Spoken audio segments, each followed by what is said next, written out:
এবং পরামর্শ দেয়া হচ্ছে যে বাসরাতে যদি দেখেন রক্তপাত হয়নি তবে বুঝে নেবেন সেই নারী পূর্বে সহবাস করেছে।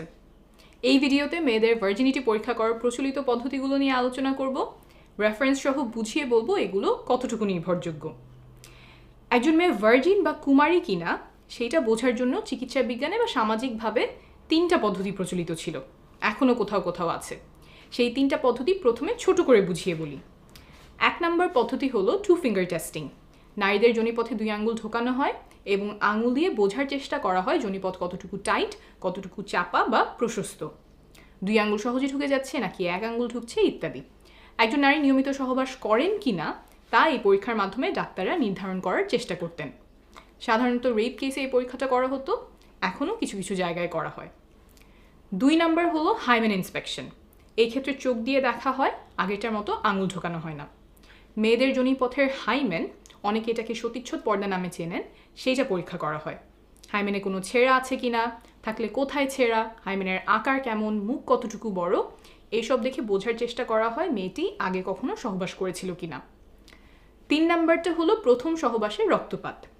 অনেকের ধারণা যে নারী কুমারী হলে সহবাসের রক্তপাত হবে, সেজন্য বাসরাতে অনেকে সাদা চাদর বিছিয়ে দেন যাতে রক্তের দাগ ভালোভাবে বোঝা যায় বউ কুমারী কিনা সেই পরীক্ষাটা যাতে হয়ে যায়।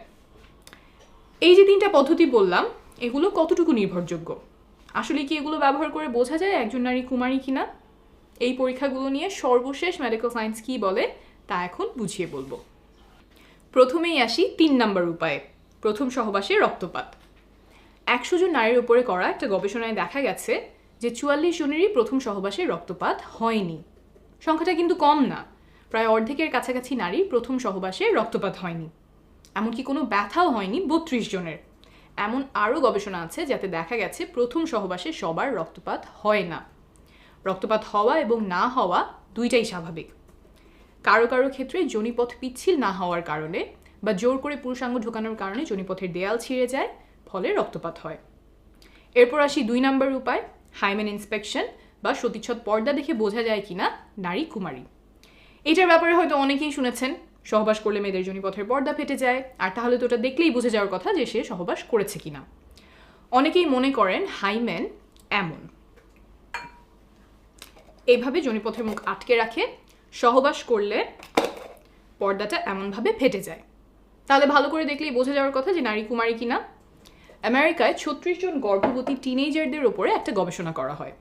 তাদের হাইমেন এবং গোপনাঙ্গ দেখে ডাক্তার নির্ণয় করার চেষ্টা করেন যে তারা পূর্বে সহবাস করেছে কিনা। 36 জনের মধ্যে মাত্র 2 জনের ক্ষেত্রে ডাক্তার বুঝতে পেরেছিলেন যে তারা আগে সহবাস করেছে, অথচ 36 জনই গর্ভবতী, অর্থাৎ বাকিরা সহবাস করেছিলেন কিন্তু তাদের হাইমেন দেখে বোঝা যায়নি।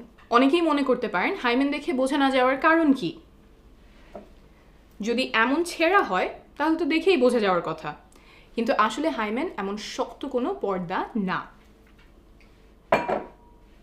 হাইমেন বা সতীচ্ছদ পর্দা কিছুটা এমন ইলাস্টিক, সংকোচন প্রসারণ বা বড় ছোট হতে পারে, আর এই হাইমেন থাকে যোনিপথের চারপাশ ঘিরে। আর যোনিপথের দেয়ালগুলো কিছুটা রাবার মতো ইলাস্টিক, ছোট বড় হতে পারে, এত বড় হতে পারে যে এই রাস্তা দিয়ে জন্মের সময় বাচ্চা বের হয়। তো এই যোনিপথ ঘিরে যে পর্দার মতো থাকে হাইমেন, সেইটাও বড় ছোট হয়। এই পর্দাটা অনেক রকম হতে পারে, এক একজনের এক এক দিকে খাঁজ থাকে, ভাঁজ থাকে, আর মেয়েদের জন্মের আগেই তার হাইমেনে ফুটো থাকে। বড় হলে সেই ফুটো দিয়ে মাসিকের সময় রক্ত বের হয়। এই ফুটোও অনেক ধরনের হতে পারে, বড় ছোট হতে পারে। ফুটোটা কত বড় হবে সেটা বয়স, ওজন, উচ্চতা সহ আরও অনেক কিছুর উপরে নির্ভর করে। আবার সহবাস ছাড়াও অনেক কারণে হাইমেনে টান পড়তে পারে বা এক অংশ চিড়ে যেতে পারে, যেমন খেলাধুলা, আঘাত পাওয়া, তারপর মাসিকের সময় ট্যাম্পন ব্যবহার করা ইত্যাদি। এই সব কারণে হাইমেন দেখেই নিশ্চিতভাবে বলা সম্ভব না একজন নারী পূর্বে সহবাস করেছিলেন কিনা। এখানে বলে রাখা ভালো যে কারো কারো জন্মের সময় হাইমেনে ফুটো নাও থাকতে পারে। মেডিকেলের ভাষায় এটাকে আমরা বলি ইমপারফেক্ট হাইমেন, সেটা 1000-এ 1 বা তার চেয়েও কম হয়, তখন ছোট একটা সার্জারি করে হাইমেনে ফুটো করা হয়। এখন বলছি 1 নম্বর উপায় নিয়ে, 2 ফিঙ্গার টেস্ট। এই পরীক্ষাটা কোনো বৈজ্ঞানিক ভিত্তি ছাড়াই চিকিৎসা বিজ্ঞানে ঠাঁই পায়। উপমহাদেশের অনেকগুলো মেডিকেল টেক্সট বই এই পরীক্ষার কথা লেখা আছে, সেই সব পড়ে ডাক্তাররাও অনেকদিন এই পরীক্ষা করতেন। এই মন গড়া অবৈজ্ঞানিক পরীক্ষা বন্ধ করতে বিভিন্ন দেশে এটাকে ব্যান করা হয়। ভারতে এটা ব্যান করা হয়েছে 2013 সালে, বাংলাদেশে 2018 সালে এবং পাকিস্তানে 2021 সালে।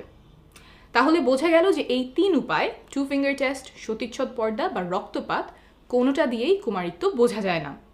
তাহলে আসলে কি কোনো নির্ভরযোগ্য বৈজ্ঞানিক উপায় আছে যার মাধ্যমে বোঝা যায় নারী আগে সহবাস করেছে কিনা? না, নাই। তারপরেও দুর্ভাগ্যজনকভাবে কিছু মেডিকেলের বইতে এখনও এসব পদ্ধতি লেখা হয়, মেডিকেলের ছাত্রদেরকে শেখানো হয় রেপ কেসে নারীদের পরীক্ষার অংশ হিসেবে। যেমন প্রফেসর রেড্ডির লেখা ফরেন্সিক মেডিসিনের বই, যেখান থেকে উদ্ধৃতি দিয়ে ভাইরাল ফেসবুক পোস্টে কুমারিত্ব নিয়ে অবৈজ্ঞানিক দাবি করা হয়েছে। এখন আপনি বলতেই পারেন যে মেডিকেলের টেক্সট বুক আমি ভুল বললেই তো হলো না, যিনি লিখেছেন তিনি তো একজন বিশেষজ্ঞ, আমার রেফারেন্স কি? বিশ্ব স্বাস্থ্য সংস্থা বা WHO, United Nations human rights, UN women, এই সংস্থাগুলোর বিশেষজ্ঞ প্যানেল বলছেন যে প্রফেসর রেড্ডির লেখা ফরেন্সিক মেডিসিনের বই সহ আরও কিছু বই ভার্জিনিটি টেস্টিং নিয়ে অনির্ভরযোগ্য এবং অবৈজ্ঞানিক উপায় শেখান। তারা আহ্বান জানিয়েছেন যেন এইসব বইতে চিকিৎসা বিজ্ঞানের সর্বশেষ তথ্যগুলো তুলে ধরা হয়। আমি রেফারেন্স নিচে দিয়ে দিব। ভিডিওটি যারা দেখছেন তাদের কাছে অনুরোধ, হাইমেন বা সতীচ্ছদ পর্দা, ভার্জিনিটি টেস্টিং ইত্যাদি বিষয়ে কেউ ভুল তথ্য ছড়ালে সেখানে প্রমাণ তুলে ধরে ভুল ধারণাগুলো দূর করার চেষ্টা করবেন। আপনার এই প্রচেষ্টায় হয়তো কারো জীবনে অনেক বড় উপকার হবে। ভালো থাকবেন।